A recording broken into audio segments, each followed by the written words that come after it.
Vu le nombre de morts et vu la taille du pays, on est tous touchés. C'est comme si une famille sur 3 ou sur 4 avait eu quelqu'un au Bataclan. En fait, c'est à peu près ça. C'est dans toutes les familles la même chose maintenant. Mes enfants sont au mouvement de jeunesse. Il y a 2 de leurs amis qui sont portés disparus, qui étaient donc à la rave party. C'est nos voisins qui sont combattants, qui ont dû partir tout de suite. C'est le professeur de mon fils qui est parti pendant Shabbat au front, alors que et qui a tenu aujourd'hui à leur faire pas court, mais au moins voir les enfants pour les rassurer, pour leur dire que tout va bien.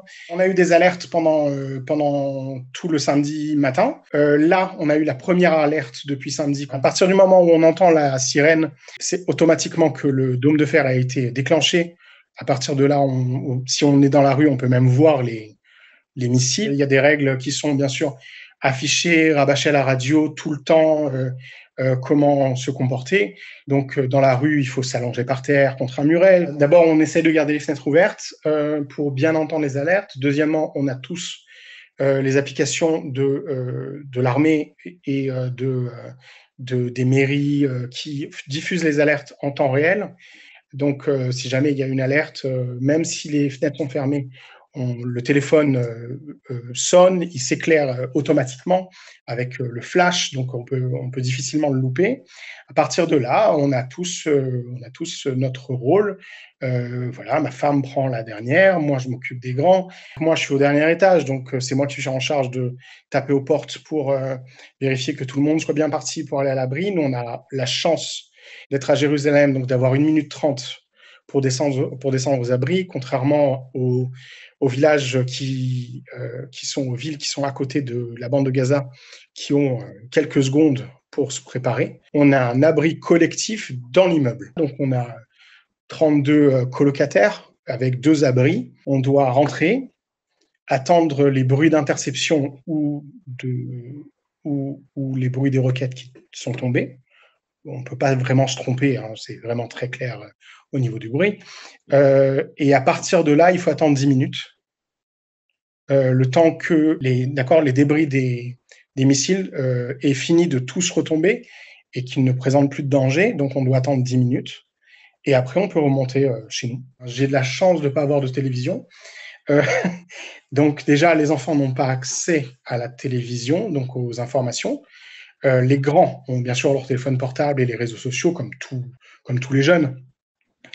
On leur a expliqué avant qu'ils les ouvrent ce qu'ils allaient voir, parce qu'ils allaient le voir, c'était évident. La petite, plus petite, elle a 8 ans.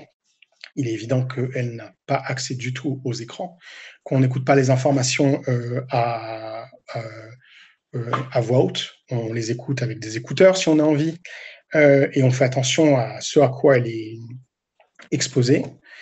Les professeurs font un travail extraordinaire. Ils appellent les enfants un par un, en classe, en groupe, pour que les enfants puissent parler, parce que la plupart des parents sont partis. La plupart des papas ou des mamans, d'ailleurs, sont partis en tant que réservistes. On essaye de les mettre au courant de ce qu'il faut faire, aller aux abris, écouter, avoir les fenêtres ouvertes, faire attention, fermer la porte, les gestes de sécurité. On parle, on explique. Ils savent que c'est la guerre, tout simplement, en essayant de les traumatiser le moins possible. Partir du pays, vraiment pas. Rester, c'est sûr, il n'y a vraiment pas de question en fait. Je pense qu'il n'y a pas grand monde qui pense à... Enfin, chacun fait ce qu'il veut, bien évidemment, mais la plupart des gens ne pensent même pas à ça. Après, pour l'instant, il n'y a pas d'après. Le problème, c'est que à chaque fois qu'il y a un attentat, le après devient de plus en plus sombre. Mais cette fois-ci, je pense que personne pense à l'après, en fait.